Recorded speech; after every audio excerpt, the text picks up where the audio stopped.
Amém. Essa é a nossa nova série, Atos dos Apóstolos, que nós vamos estar trabalhando aqui nos próximos sábados. E o meu convite, como eu comentei, é para te chamar para uma jornada intensa, uma jornada violenta, que Deus quer trabalhar no nosso coração. A pergunta, antes da gente iniciar aqui, é: você está preparado? Eu vou perguntar de novo. Vocês estão preparados?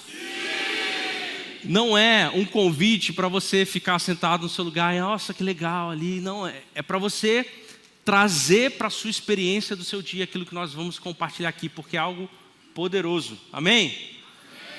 Então, nós sabemos que como igreja nós estamos na visão de que esse será o ano da frutificação. Então, o ano foi dividido em 4 etapas. Nós estamos trabalhando essas 4 etapas. Nós já trabalhamos a primeira etapa, que foi a etapa do preparo da terra. Então todas as séries que nós fizemos aqui, todas as pregações que nós fizemos aqui no culto de sábado, foi olhando para esse momento. E agora nós estamos no momento de semear, o momento de lançar a semente, o momento agora de pegar a terra que nós preparamos e começar a plantar. Então os próximos 3 meses, iniciando agora a série de Atos dos Apóstolos, nós vamos trabalhar séries que tem essa relação com semear. E se a gente pudesse traçar um paralelo, basicamente são séries que têm relação com evangelismo.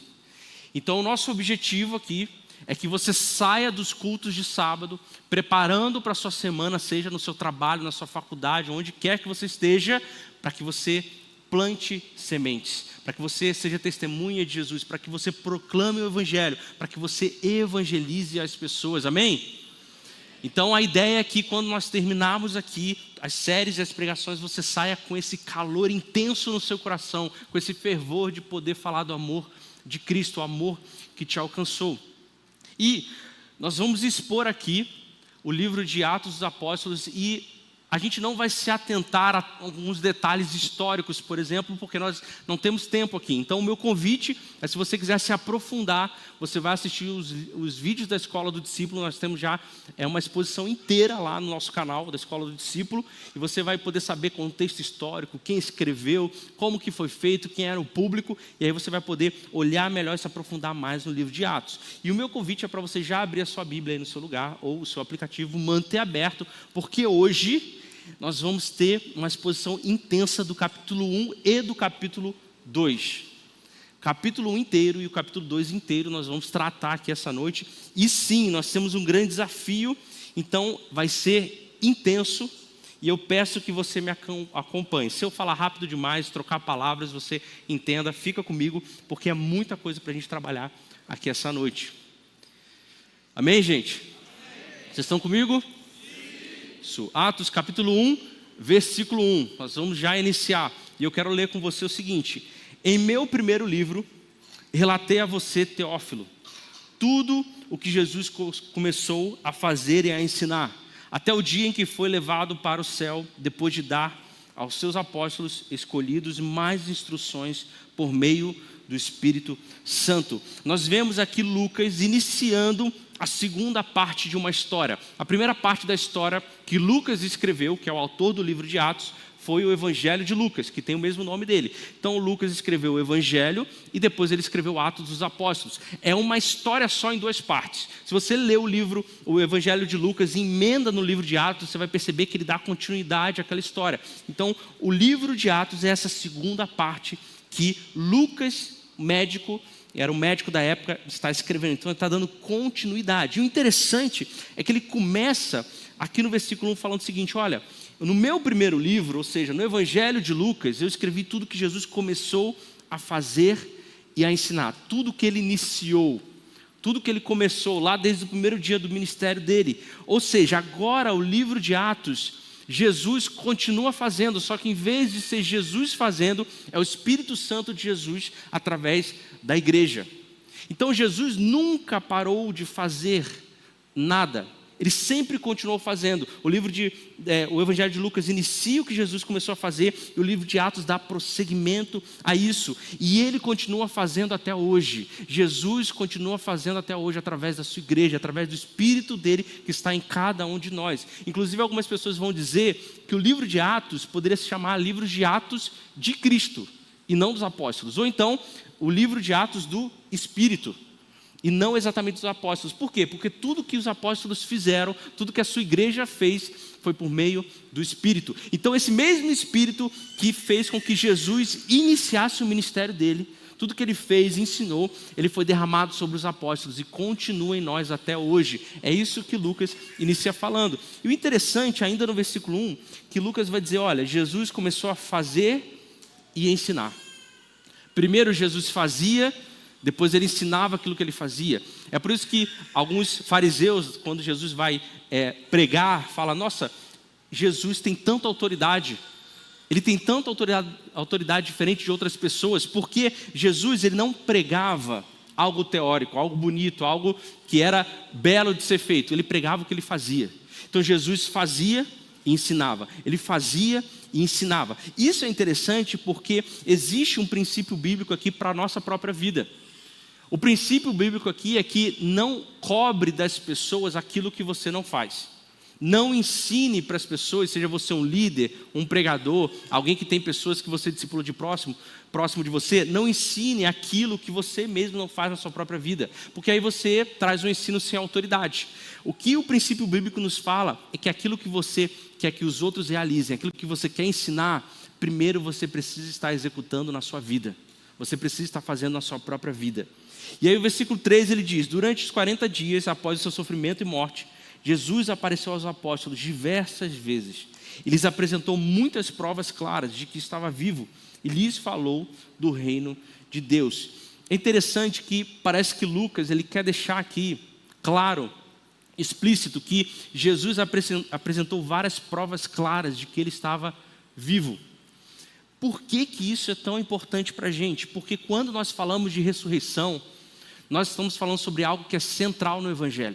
A ressurreição de Cristo é o centro daquilo que nós cremos. Então, quando a gente vê o Lucas escrevendo, dizendo, olha, Jesus ele estava vivo. Ele não era uma ilusão ou algo que as pessoas imaginavam, ele realmente estava vivo e ele apresentou várias provas disso. Isso nos traz uma esperança, porque o que nós proclamamos como igreja é um Jesus que está vivo. Isso é muito importante para a gente vai ver depois ao longo ainda desse capítulo. Então, quando nós olhamos para Jesus ele começa a trabalhar nesse período que ele estava vivo, nesses 40 dias que ele ressuscitou, ele fala sobre o reino de Deus. Por que Jesus, de diversos assuntos, decidiu escolher sobre o reino de Deus?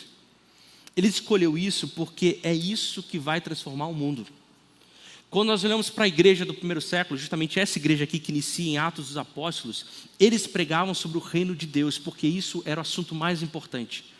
A igreja que transformou o mundo e chegou até nós hoje. Hoje nós estamos aqui ouvindo sobre o Evangelho que se iniciou nessa igreja. Nós estamos aqui porque essa igreja pregou sobre o reino de Deus, o reino de Cristo. E nós precisamos continuar falando sobre isso. O reino de Deus não é algo que virá quando Jesus voltar. Ele virá sim na sua completude, né? Ele completamente quando Jesus voltar. Mas desde que Jesus iniciou nessa terra, desde que Deus invadiu essa terra através da vida de Jesus, o reino de Deus já começou a ser estabelecido. Então eu e você como igreja podemos trazer a realidade, o reino de Deus sobre essa terra, os princípios do reino de Deus sobre essa terra. Então quando eu e você oramos o Pai Nosso e pedimos, Deus faça aqui, assim como é feito no céu, nós estamos orando, Deus traga os princípios do céu, as leis que regem os céus, aquilo que está sobre o Senhor, traga para essa terra. Como? Através da minha vida, através da vida da igreja. Por quê? Porque desde que Jesus veio, isso começou a ser possível. Então é como se nós estivéssemos vivendo no futuro. As leis humanas, elas estão debaixo das leis que regem o reino de Deus. O que isso quer dizer na prática? Quer dizer que o que comanda a minha vida não é a lei dessa terra. Eu como um bom cidadão respeito e eu cumpro a lei, ok? Ninguém vai viver de maneira ilegal, mas o que está acima disso é a lei dos céus, é a lei do reino. Então, qualquer coisa que eu tomo uma decisão, não são as pessoas que me dizem o que fazer, mas eu oro a Deus pedindo a direção dele. Se eu recebo um laudo médico, não é ele que é o laudo final, é Deus que dá o laudo final sobre a minha vida, porque minha vida, existe outra coisa que rege ela. É o reino de Deus que veio naquele dia em que Jesus estava sobre essa terra, e ele permanece até os dias de hoje através do Espírito Santo. É por isso que esse é um assunto tão importante. É por isso que quando nós olhamos para as pessoas lá fora e nós vemos a vida das pessoas vivendo em trevas, depressão e ansiedade, existe uma outra lei que pode reger as vidas delas. Elas podem ser alcançadas, elas podem ter esperança, mas elas ainda não sabem disso. E aí no versículo 4, ele continua dizendo: certa ocasião, enquanto comia com eles, Jesus já ressuscitado, deu-lhes a seguinte ordem: não saiam de Jerusalém até o Pai enviar a promessa, conforme eu lhes disse antes. João batizou com água, mas dentro de poucos dias vocês serão batizados com o Espírito Santo. Nesse versículo 4, nós vemos Jesus falando sobre a promessa. Existem várias promessas que Deus quer derramar sobre a nossa vida, e Ele já derramou. Mas existe uma que é a promessa, não é mais uma promessa, é a promessa. E o que é essa promessa? Ele responde no versículo 5: João batizou com água, mas dentro de poucos dias vocês serão batizados com o Espírito Santo. Então a promessa de Deus para as nossas vidas é o Espírito Santo dele, é a vida dele. Por que isso é tão importante? Porque quando nós falamos do Espírito Santo, nós estamos falando do próprio Deus vivendo em cada um de nós. O próprio Deus que criou todas as coisas, soberano, dono de todas as coisas, está vivendo dentro de cada um de nós aqui. É por isso que isso é tão importante. É a promessa de Deus que foi derramado. A promessa que Deus planejou antes da fundação do mundo é que cada um de nós, eu e você, tivéssemos o poder de Deus vivendo dentro de nós. E aí, isso é interessante porque na história da humanidade, isso nunca aconteceu, nunca antes isso foi visto. Quando a gente olha para Davi, para Moisés, para Abraão, nós vemos relatos dos próprios profetas de um determinado período onde o Espírito Santo se estabeleceu sobre a vida dessas pessoas, mas nunca antes isso foi real, a ponto de o tempo todo o Espírito do próprio Deus estar vivendo dentro de cada um de nós.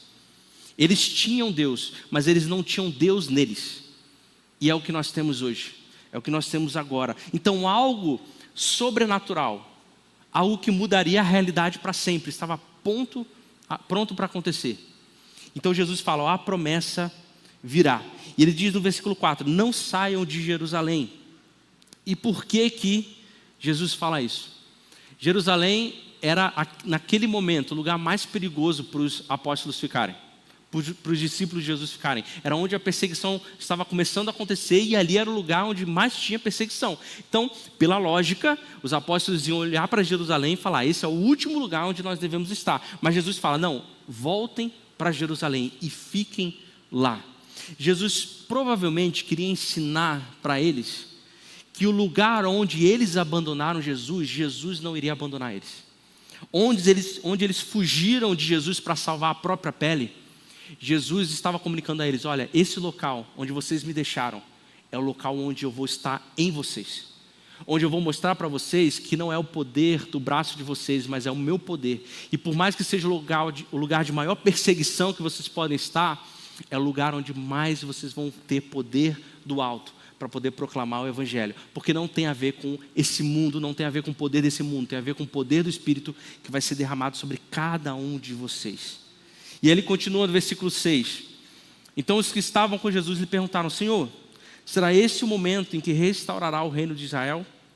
Ele respondeu: o Pai já determinou o tempo e a ocasião para que isso aconteça. Não cabe a vocês saber. Ou seja, eles estavam achando que essa promessa de vir o Espírito Santo sobre eles e esse poder de Deus sobre a vida deles seria um poder onde eles teriam força para restaurar o povo de Israel, para restaurar o governo de Israel, a glória de Israel. Ou seja, entende, os apóstolos estavam com Jesus ressuscitado, ele acabou de fazer um ato extraordinário que ninguém nunca viu na vida, e aí eles poderiam perguntar qualquer coisa. Olha o que eles vão perguntar. Eles poderiam perguntar qualquer coisa, e eles perguntam: Jesus, mas será esse tempo onde vai vir esse poder, que a gente não sabe muito bem o que é, que a gente vai ter esse poder para poder guerrear e restaurar o povo de Israel, eles não tinham entendido nada sobre o que seria a promessa. E o interessante é que Jesus responde isso no versículo 7, né? E basicamente ele responde: olha, vocês não precisam saber disso. Isso não interessa a vocês. Jesus deu um fora aqui, vocês perceberam? Talvez de uma forma muito doce, né? Mas ele estava falando assim: olha, isso não interessa. Por que vocês querem saber esse assunto? Isso não faz sentido. O dia e o tempo só Deus sabe, mas não cabe a vocês saberem. Então, essa história de ficar tentando descobrir o dia que Jesus vai voltar, a gente já tem a resposta de Jesus: não interessa. Claro que com um pouco mais de amor, né? Mas não interessa. Para de ficar fazendo conta e imaginando. Existe outra coisa para a gente fazer, enquanto a gente espera. E aí nós entramos no versículo 8 de Atos. Atos 1, capítulo 1, versículo 8. E esse é o versículo central de todo o livro de Atos. Todo o livro de Atos. Esse é o versículo que é o centro da ideia do que acontece em todas as histórias que nós vamos ver daqui para frente. Diz o seguinte: vocês receberão poder quando o Espírito Santo descer sobre vocês, e serão minhas testemunhas em toda parte, em Jerusalém, em toda a Judéia, em Samaria e nos lugares mais distantes da terra. Esse versículo é muito conhecido, talvez você já tenha ouvido falar sobre a grande comissão. A grande comissão que Jesus nos deixou para a gente executar, para a gente fazer. Então o que Jesus estava dizendo era o seguinte: olha, em vez de ficar preocupado o dia que eu vou voltar, o foco é vocês serem a minha testemunha enquanto eu não estou aqui. Enquanto eu não volto, e essa não tem que ser uma preocupação de vocês, se preocupem com outra coisa. O quê? Em ser minha testemunha. Esse é o foco da vida de vocês a partir de agora. Tudo que vocês fizerem, tudo que vocês forem realizar, vocês serão as minhas testemunhas. E ele diz que nós vamos fazer isso através do Espírito Santo. Um poder que vem do Espírito Santo, que vai fazer com que eu e você seja essa testemunha de quem Jesus foi. Ele diz isso porque a única forma de nós vivermos uma vida sendo testemunhas de Jesus é através do poder do Espírito. A gente não consegue fazer isso de forma natural, de forma humana. Então ele está dizendo: olha, o poder que vem para você não é um poder para você executar milagres, curar as pessoas, fazer coisas extraordinárias. Isso vai acontecer, mas tudo isso vai apontar para uma coisa: de que vocês devem ser minhas testemunhas. Esse é o foco principal. Esse é o objetivo principal. O poder sobrenatural que o Espírito Santo derrama sobre cada um de nós é para que a gente seja testemunha de quem Jesus fez. Então, a conclusão que nós chegamos aqui é que a evidência de que nós temos o Espírito Santo, sabe qual é? É se nós temos uma vida missionária. A vida missionária é um reflexo daqueles que entenderam que o poder do Espírito Santo que está sobre eles é para testemunhar quem Cristo é. E aí eu sou um eterno missionário, seja onde eu estiver.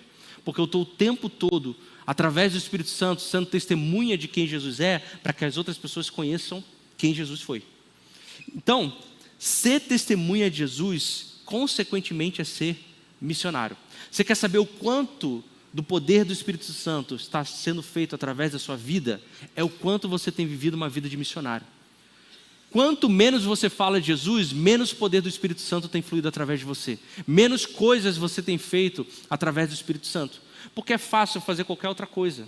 É fácil, é só a gente trabalhar, é só a gente viver. Mas ser testemunha de Jesus, proclamar o Evangelho, falar quem Jesus foi, para alcançar o coração de outras pessoas, só através do Espírito. Só através do Espírito Santo. Então, você pode medir o quanto tem sido a sua vida, se ela tem fluído no Espírito, à medida do quanto você tem sido missionário e falado com as pessoas sobre quem Jesus foi. E ele continua no versículo 9. Ele diz o seguinte: depois de ter dito isso, foi elevado numa nuvem, e os discípulos não conseguiram mais vê-lo. Continuaram a olhar atentamente para o céu, até que 2 homens vestidos de branco apareceram de repente no meio deles e disseram: homens da Galileia, por que estão parados, olhando para o céu? Esse Jesus que foi elevado do meio de vocês ao céu voltará do mesmo modo como viram subir. Então voltaram do Monte das Oliveiras para Jerusalém, cerca de 1 quilômetro de distância. Aqui no versículo 10, nós vemos os apóstolos e os discípulos dele tendo uma experiência com Jesus. Eles olham para um homem subindo aos céus. Eles olham para um homem que veio do céu para a terra. E agora ele está retornando para o lugar de origem dele. Quando os anjos olham para aqueles homens olhando para Jesus, eles falam assim: homens da Galileia. Esse homens da Galileia não é por acaso que está sendo dito aqui. Esses anjos estão virando para esses homens e estão falando: olha, vocês estão vendo Jesus subindo aos céus, indo para a sua origem, ele é um homem dos céus, mas vocês, homens da Galileia, homens dessa terra, homens daqui, por que vocês estão olhando para os céus? Se vocês tiveram uma experiência com o homem dos céus, agora é a hora de vocês olharem para a terra e começarem a estabelecer os céus sobre a terra. Aquilo que vocês viram subindo, a experiência que vocês tiveram com esse homem do céu, que esse homem que era homem ao mesmo tempo Deus, está na hora de vocês olharem para a terra de vocês e viverem aquilo que vocês tiveram com ele sobre essa terra. Então a mensagem aqui é: homens e mulheres de Campo Grande, Mato Grosso do Sul, olhem para o dia a dia de vocês, olhem para o lugar que vocês estão, olhem para a terra que vocês estão. Se vocês encontraram o homem do céu, tiveram uma experiência com Jesus, agora olhem para o local que vocês estão e agora estabeleçam o reino dele sobre onde vocês estão. Então é por isso que é importante para a gente pensar em todas as áreas da terra em que a gente vive. É por isso que não pode ser coerente a vida de um cristão que não cuida do meio ambiente ou das coisas que estão à sua volta, da terra, dos animais. Não é coerente isso. Porque quando nós olhamos, gente, o céu, ele não vai ser uma realidade descolada de onde nós vivemos. Não, o céu, lá em Apocalipse, vai vir sobre a terra. Então isso aqui já era algo sendo comunicado, dizendo: olha, vocês estão vendo ele subir, mas ele vai voltar. E ele vai voltar e se estabelecer sobre essa terra. Então não faz sentido a gente andar como se a gente não vivesse aqui, descuidando da terra que nós estamos vivendo aqui. Porque no versículo 11 ele fala: e ele voltará em glória. Então até lá, vamos trabalhar. Até lá, vamos botar a mão na massa aqui nessa terra, fazer as coisas acontecerem aqui nessa terra, resolver os problemas aqui dessa terra, trabalhar com as injustiças aqui dessa terra, porque nós somos homens daqui. É isso que ele está nos dizendo. E no versículo 13 ele continua: quando chegaram, subiram a sala no andar superior da casa onde estavam hospedados. E estavam ali Pedro, João, Tiago, André, Filipe, Tomé, Bartolomeu, Mateus, Tiago, filho de Alfeu, Simão o Zelote e Judas, filho de Tiago. Todos eles se reuniam em oração com um só propósito, acompanhados de algumas mulheres e também de Maria, mãe de Jesus, e os irmãos dele. Aqui nós temos o início da igreja na terra. O início da igreja, nesse momento da história, nesse instante, ela estava tendo a sua primeira semana de existência. A igreja que está aí até hoje. Estamos aqui até hoje por causa desse dia, onde a igreja começou a se reunir. E o interessante é que nós vemos algumas características da igreja, quando ela começou, que são características que na teoria, na ideia aqui, são princípios que a gente tem que levar na nossa vida até hoje, com a igreja que existe até hoje. Então a primeira coisa que nós vemos nesses versículos aqui, é que os primeiros dias da vida da igreja, foi que ela era uma igreja obediente. Jesus chegou para eles: voltem para Jerusalém e fiquem. Eles voltaram para Jerusalém e permaneceram. Você imagina, eles acabaram de ver Jesus ressuscitado na frente deles. O que eles deveriam fazer? Sair contando para todo mundo, espalhar essa novidade. Eles viram algo extraordinário, quando nunca antes foi visto, mas eles obedeceram a palavra de Deus e falaram: não, nós vamos voltar para Jerusalém, nós vamos permanecer e nós vamos aguardar. Então a primeira coisa que nós precisamos entender sobre o que é ser igreja, é que nós precisamos obedecer a palavra de Jesus, obedecer aquilo que ele nos fala. A segunda coisa é que eles retornaram como corpo, em comunhão. Eles se encontraram e permaneceram juntos. Isso é muito importante. É o segundo ponto sobre o que é ser igreja: é permanecer unidos, em comunhão, em conjunto, como corpo. Então, nós precisamos disso, porque senão a gente não resiste. A gente não consegue caminhar sozinho. E a terceira coisa é que eles se reuniram para orar. Durante a primeira semana de existência da igreja, eles se reuniram para orar juntos. A gente não sabe sobre o que exatamente eles oraram, mas que eles estavam orando. Então as três características de uma igreja, de como ela precisa ser, é que ela precisa obedecer a palavra, de que ela precisa permanecer juntos e ela precisa orar. Esses são os elementos básicos.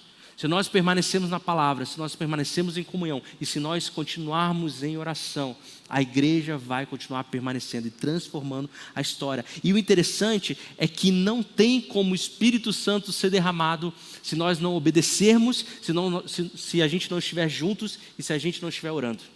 Porque quando eles fazem isso, logo mais à frente o Espírito Santo é derramado. Então, se nós queremos ter o Espírito Santo vivendo em nós, sendo derramado cada vez mais sobre a nossa vida, para que a gente flua cada vez mais no Espírito, eu vou te dar 3 dicas. Obedeça a palavra, esteja em comunhão e ore. Básico e simples. E aí ele vai lá para o versículo 15, e a gente continua. Por esse tempo, quando cerca de 120 discípulos estavam reunidos num só lugar, Pedro se levantou e disse: irmãos, era necessário que se cumprissem as escrituras a respeito de Judas, que serviu de guia aos que prenderam Jesus. Esse acontecimento havia sido predito pelo Espírito Santo por meio do rei Davi. Quando nós vemos a igreja unida, eles provavelmente estavam estudando. Porque o que aconteceu? Eles se reuniram, provavelmente eles pegaram pergaminhos, pegaram tudo que eles tinham do Antigo Testamento e eles provavelmente começaram a estudar, tentando entender o que aconteceu. Eles estavam ainda vivenciando aquela imagem na cabeça deles de que um homem morreu, um homem ressuscitou e esse mesmo homem passou 40 dias com ele falando sobre o reino de Deus e de repente esse homem é levitado aos céus e some nas nuvens. Então eles voltam para Jerusalém ainda perplexos e começam a pensar, não é possível.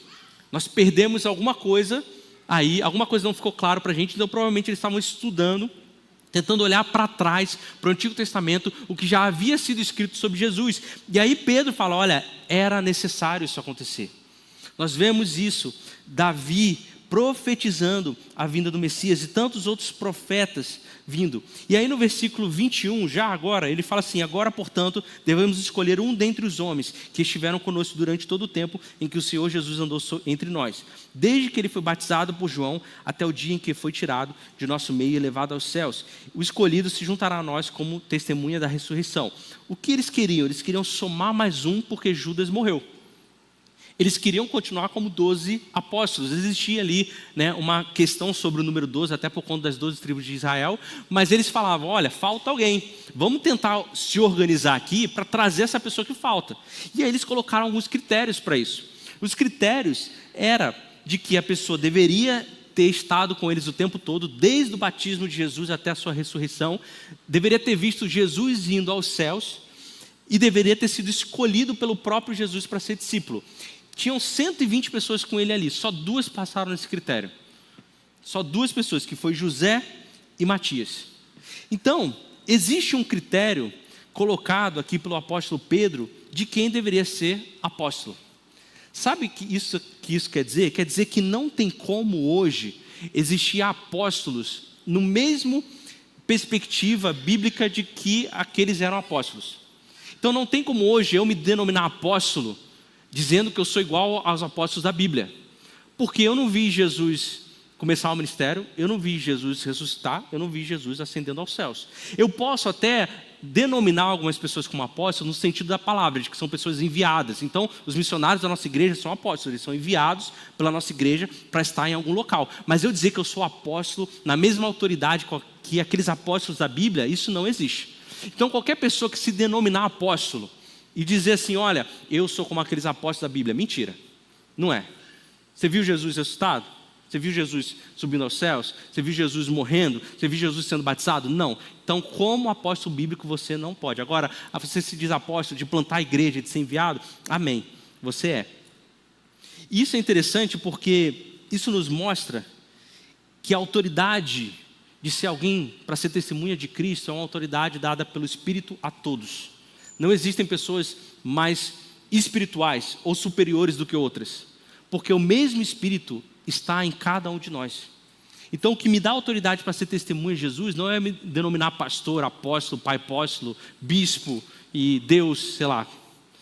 É o Espírito Santo que está em mim, que está em você. Então nós temos a mesma autoridade para executar as mesmas tarefas, porque não é questão de habilidade, é questão do poder do Espírito. E esse Espírito já foi derramado sobre cada um de nós. Nós temos depois o apóstolo Paulo, que é um caso muito específico, que depois vai ser falado. E aí no versículo 26 nós vemos um caso muito curioso. Os apóstolos lançando sortes. Eles jogando pedras, que é o Urim e Tumim, para decidir quem seria o novo apóstolo. Só que isso é interessante porque eles fazem isso como o Antigo Testamento. No Antigo Testamento as pessoas faziam isso. Talvez eles devessem ter esperado um pouquinho mais para tomar uma decisão pelo Espírito, e não mais como era antigamente. Mas aqui é interessante que nós vemos 3 coisas sobre como nós devemos tomar decisões para o nosso dia a dia. Nesses versículos aqui, nós vemos 3 dicas de como você deve tomar decisões da sua vida. Você está querendo tomar uma decisão importante nos próximos dias, nas próximas semanas? Eu vou te dar 3 caminhos para você fazer isso. A primeira coisa é que ali estavam reunidos 120 pessoas e eles precisavam escolher um novo apóstolo. Então, quando você vai tomar uma decisão, busque conselhos de pessoas que têm o Espírito Santo, pessoas que são da igreja.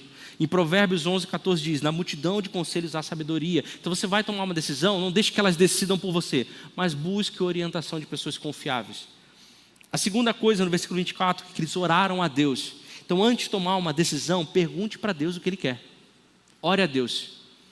Pergunte: Deus, o que o Senhor quer fazer? Qual decisão eu tenho que tomar? E por último, eles lançaram sortes. Você não vai fazer isso, ok? Você não vai olhar para o seu signo, perguntar como está o seu humor, para saber como está o seu dia, para tomar as decisões, ou lançar dados, ou qualquer coisa do tipo. Os apóstolos aqui, talvez eles tenham se precipitado, como eu falei. Talvez eles tenham esperado o Espírito Santo. Então a terceira coisa sobre tomar decisão é ser guiado pelo Espírito. Você só tem o maior poder do universo em você.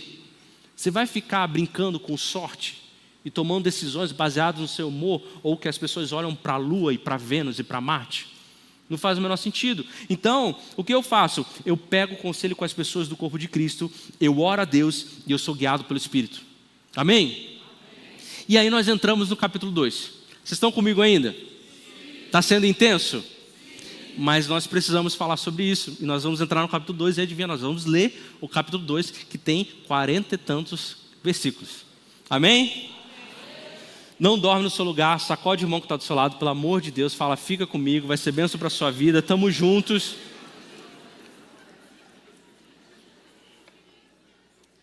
E eu vou correr aqui e você vai ter que me acompanhar. Amém? Versículo 1, capítulo 2, versículo 1. No dia de Pentecostes, todos estavam reunidos num só lugar. Presta atenção agora, ó. No dia de Pentecostes. Agora eu quero que você preste muita atenção. Que algo poderoso vai acontecer que mudou a nossa vida para sempre. E muda a sua vida até hoje. No versículo 1 está dizendo que no dia do Pentecoste, o dia do Pentecoste era o 50º dia depois da Páscoa. Ou seja, 50 dias depois da Páscoa era o dia de Pentecoste. Também era conhecido como o dia da festa das colheitas ou festa das primícias. O que acontecia? Nesse dia, as pessoas pegavam a primeira parte da colheita, a primeira colheita, e eles dedicavam a Deus como oferta. Isso era o agradecimento pelos frutos que eles ainda iriam colher. Interessante que nesse mesmo dia, também era celebrado o momento em que as leis foram dadas por Deus a Moisés. No dia de Pentecostes também era celebrado o dia que Moisés recebeu as leis de Deus lá no Monte Sinai. Então, a comunidade de Israel, eles celebravam essa festa das colheitas e esse momento, onde 50 dias após a saída do Egito, Moisés recebeu a lei. Se você dá um alt tab, um parênteses aqui rapidão, Êxodo 19, versículo 12, diz o seguinte: marque um limite ao redor de todo o monte e avise o povo. Tenham cuidado. Não subam no monte, nem mesmo toquem o limite. Quem tocar o monte certamente será morto. Isso aqui está sendo aquele dia, 1000 anos antes, no Sinai, onde Moisés sobe a montanha para receber as leis. Ele está dizendo o seguinte: olha, quem se aproximar do monte morre, porque Deus vai descer naquele monte e se manifestar. A única pessoa que tem que estar ali é Moisés recebendo a lei. E ele continua já no versículo 16, ainda no capítulo 19 de Êxodo. Na manhã do terceiro dia, houve um estrondo de trovões e clarão de raios. E uma nuvem densa envolveu o monte. Um toque longo de trombeta ressoou e todo o povo que estava no acampamento tremeu. Moisés conduziu o povo para fora do acampamento ao encontro de Deus e todos pararam em pé no monte. O Monte Sinai estava todo coberto de fumaça, pois o Senhor havia descido em forma de fogo. Nuvens de fumaça subiam ao céu, como de uma imensa fornalha, e todo o monte tremia violentamente. Quando o barulho da trombeta aumentava, Moisés falava e Deus respondia com voz de trovão. 1000 anos antes, naquele mesmo dia, Moisés estava recebendo a lei naquele monte, e Deus estava descendo e se manifestando. 1000 anos antes. E naquele dia de Pentecoste, a partir do versículo 2, a mesma história se repete, só que de maneira diferente. Versículo 2 diz: de repente, veio do céu um som, como de um poderoso vendaval, e encheu a casa onde estavam sentados. Então surgiu algo semelhante a chamas ou línguas de fogo, que pousaram sobre cada um deles. Todos ficaram cheios do Espírito e começaram a falar em outras línguas, conforme o Espírito os habilitava. De repente, algo aconteceu e Deus repete a mesma história de 1000 anos atrás, só que de uma forma completamente diferente. Agora o Espírito de Deus desce sobre a vida daqueles homens, e dessa vez Deus não está falando só com o homem, como falou Moisés, Ele está falando com todos aqueles que estavam reunidos naquele local. Dessa vez Ele não faz só presente fisicamente, mas Ele se faz presente e Ele invade o coração de cada um daqueles homens naquele local. Eles ouviram o vento, eles viram o fogo que estava pousado sobre a cabeça de cada um deles. Eu não consigo imaginar essa cena. Esse momento era uma manifestação visível do Deus invisível sobre a vida deles.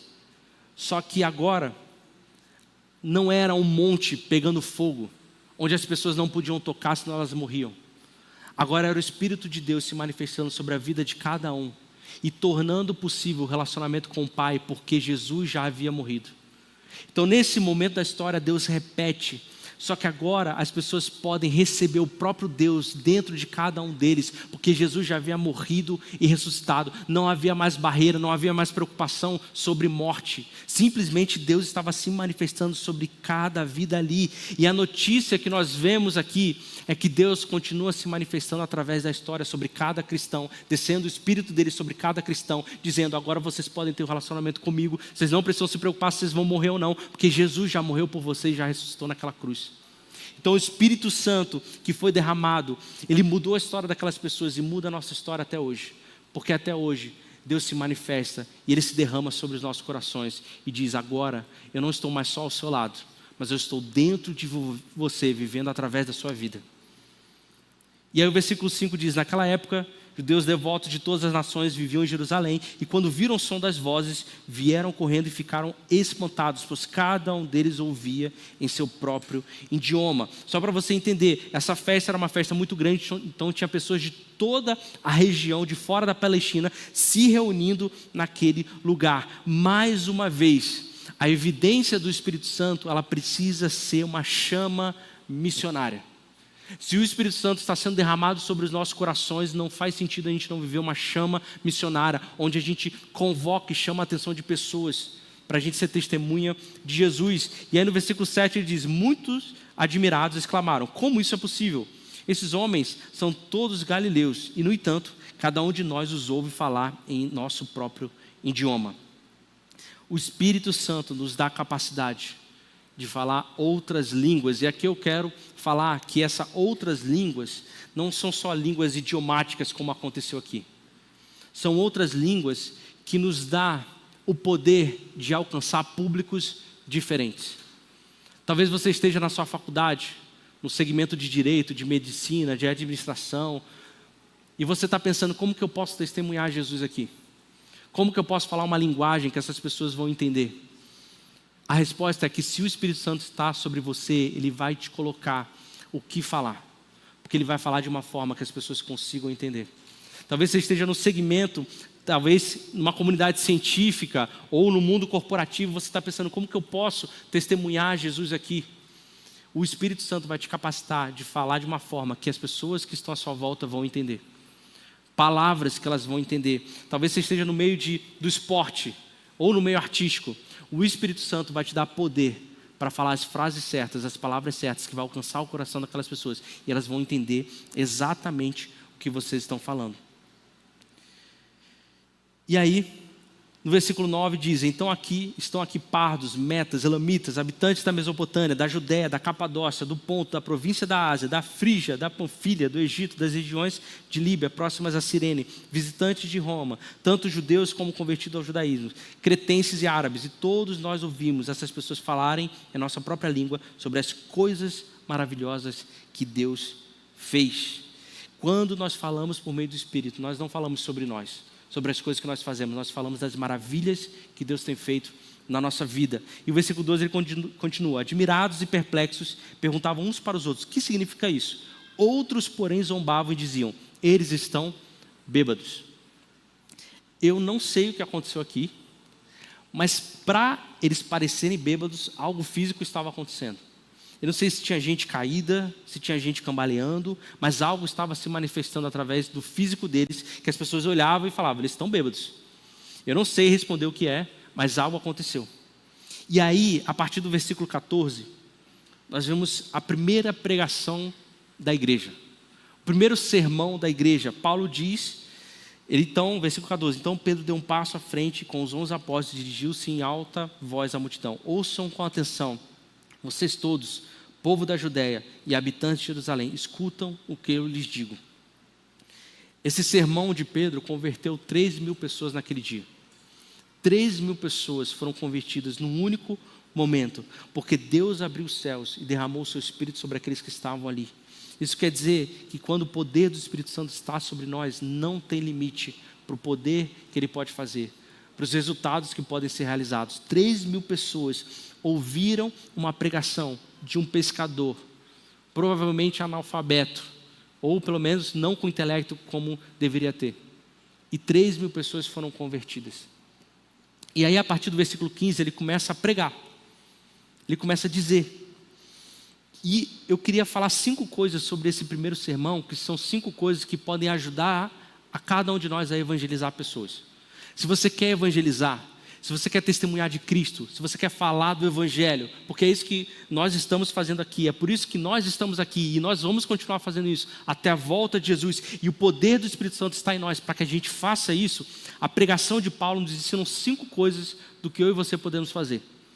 Primeira coisa, ele vai dizer lá no versículo 14: ouçam com atenção, vocês todos, povo da Judéia e habitantes de Jerusalém. A primeira coisa que Pedro fala no seu sermão é que ele conhecia aqueles para quem ele estava pregando. Ele sabia o público que ele estava falando. Então ele conhecia aquelas pessoas. Então a primeira coisa, eu vou te dar uma dica: fale com aquelas pessoas que você conhece, com aquelas pessoas que estão à sua volta, com as pessoas que são a sua família e seus amigos. A primeira coisa, fale com aqueles que você sabe quem são. A segunda coisa é que ele usou algo familiar do público. Ele diz o seguinte lá no versículo 16: o que vocês estão vendo aqui foi predito há tempos pelo profeta Joel. Aquelas pessoas conheciam o profeta Joel. Então ele usou algo de conhecimento de todos ali para conectar essas pessoas e falar: olha, lembra Joel? Todos falaram: claro, a gente lembra de Joel. Então, lembra que ele disse isso? É isso que está acontecendo aqui agora. Então essa é a segunda coisa que nós precisamos fazer no nosso evangelismo. A terceira coisa é que o sermão todo de Paulo, que vai até o versículo 24, ele foi completamente bíblico. Completamente Bíblia sendo exposta.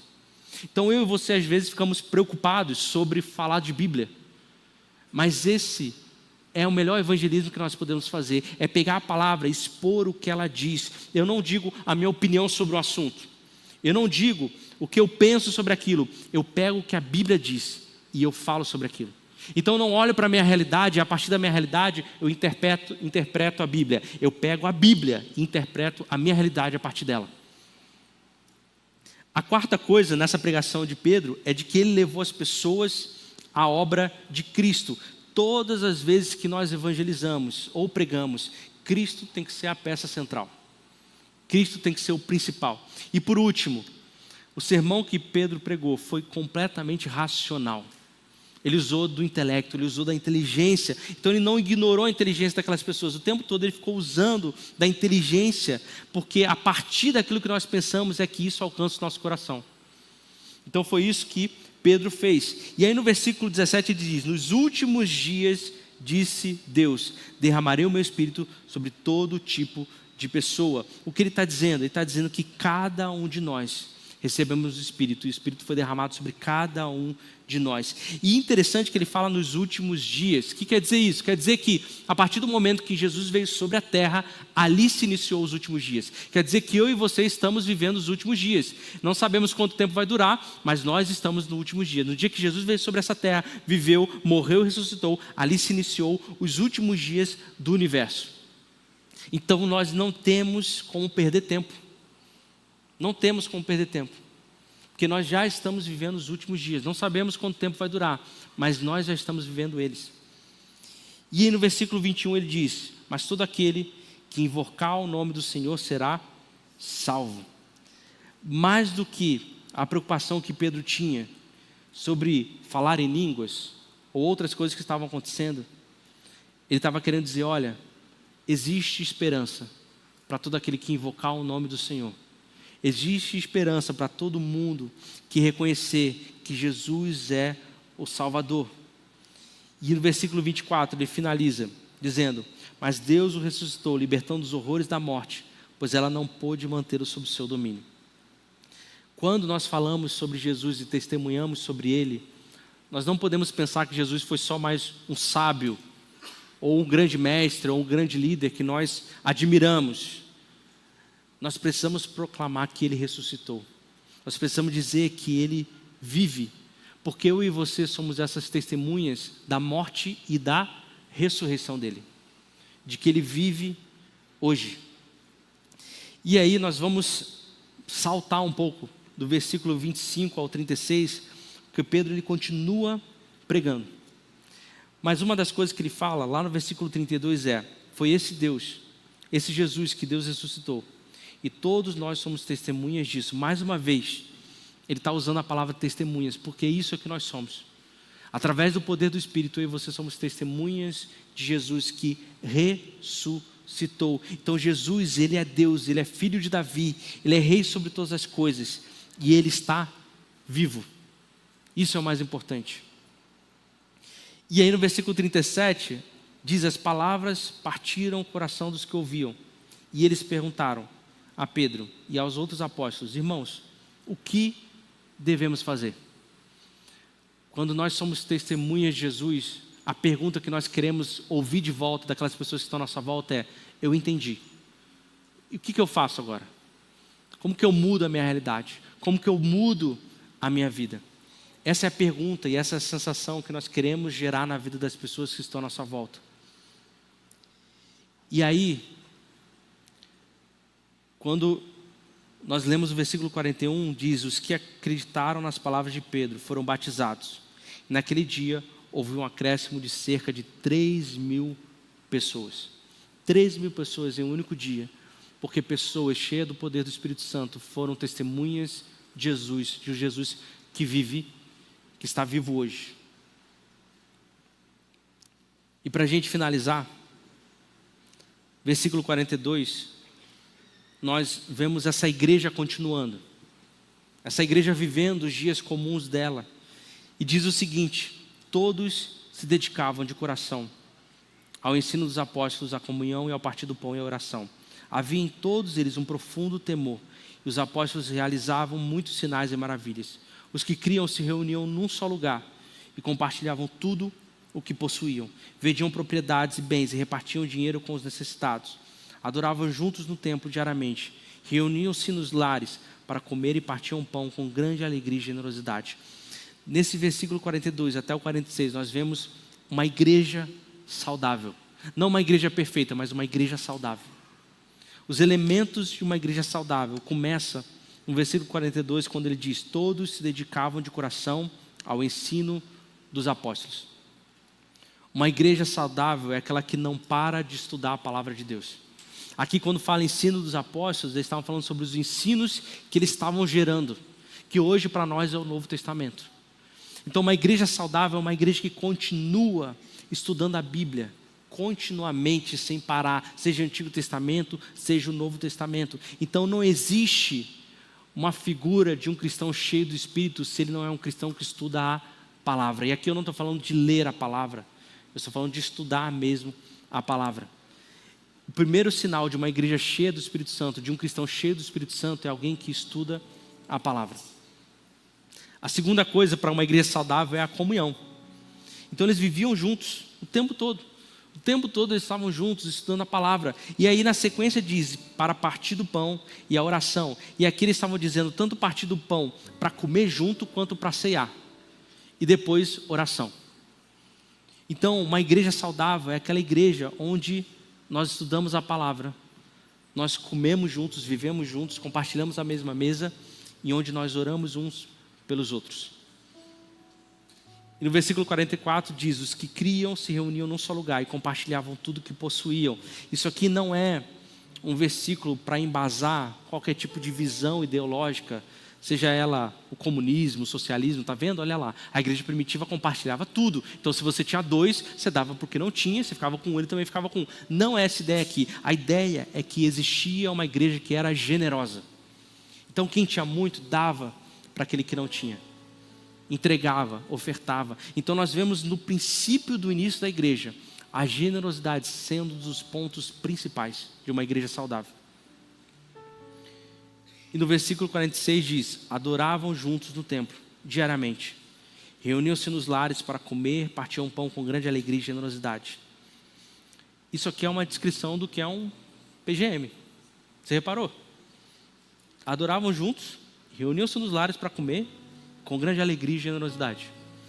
Então, desde o início dos tempos, a igreja já tinha PGM. Talvez não era esse nome, né? Até porque como que eles iam abrigar 3.000 pessoas que se converteram? Imagina. Não tinha lugar naquele tempo para abrigar pessoas. Hoje já é difícil. Qual era a forma que eles podiam continuar juntos em comunhão, orando uns pelos outros, estudando a palavra, se reunindo em casa, sentado à mesa, contando o seu dia a dia, contando como que foi a semana, quais bênçãos você recebeu, que oração você precisa, compartilhando o estudo que foi falado no sábado durante a semana. Essa é a visão da igreja e é a visão que nós devemos permanecer hoje. É por isso que um PGM não é só uma reunião de amigos. Nós estamos vivendo um propósito eterno, um plano eterno de Deus sobre essa terra.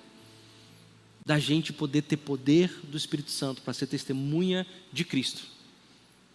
E o último versículo, 47, diz, sempre louvando a Deus, desfrutando a simpatia de todo o povo, e a cada dia o Senhor lhes acrescentava aqueles que iam sendo salvos.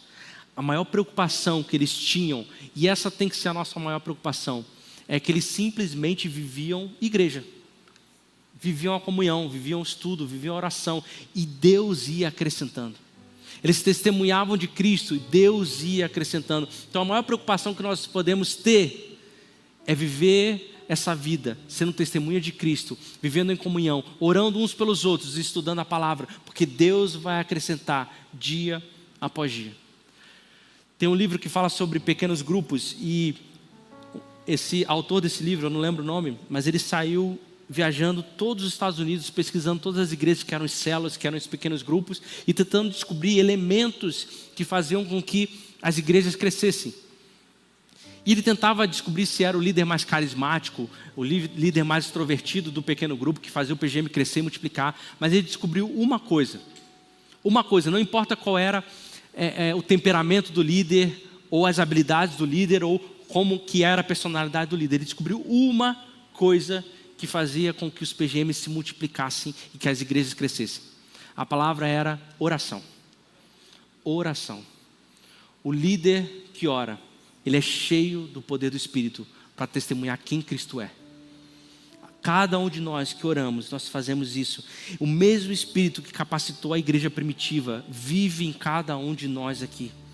Esse mesmo Espírito que transformou as pessoas em atos, pessoas comuns, pessoas que não tinham perspectiva de vida, está sobre cada um de nós. Pessoas que não eram letrados e teólogos.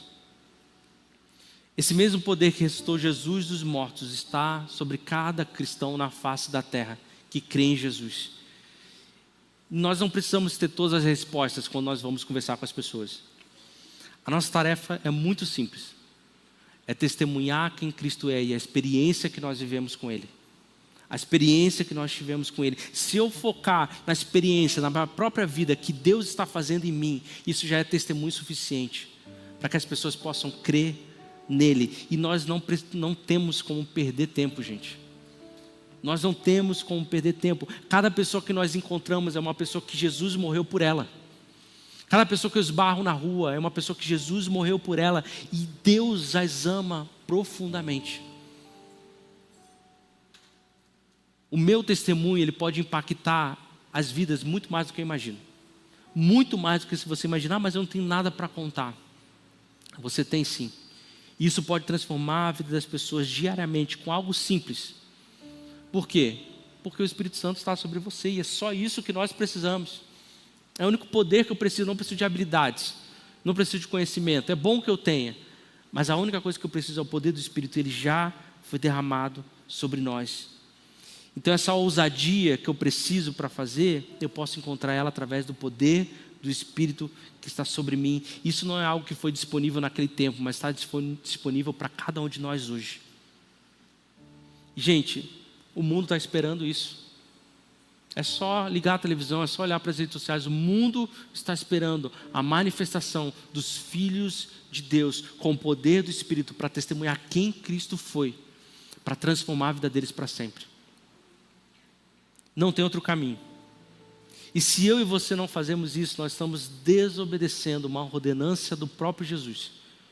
Ele disse só isso: seja minha testemunha. Ele não pediu grandes coisas de você, ele disse: seja minha testemunha, fale aquilo que eu fiz na sua história. Isso é suficiente para transformar a vida. O que nós precisamos fazer é acreditar que isso é possível e confiar no poder do Espírito que está em nós. Mas eu sei que isso é um grande desafio e muitos de nós ficamos com medo. Então a minha oração e o meu encorajamento, e finalizando essa noite, é para que Deus possa se revelar a você. O poder que Ele tem, o Espírito que está sobre você, para você entender o potencial que você pode ter quando você é testemunha de Cristo nessa terra. Para que você possa ver coisas que Ele ainda vai fazer através da sua vida que você nunca imaginou, porque você creu que você tem o Espírito Santo dele sobre você e você pode ser testemunha de Jesus sobre essa terra. Nosso objetivo nessa série é que você saia daqui incendiado. Para quando você chegar no seu trabalho, na sua faculdade, na sua escola, você possa incendiar a vida daquelas pessoas. Para que elas sejam encontradas por Cristo.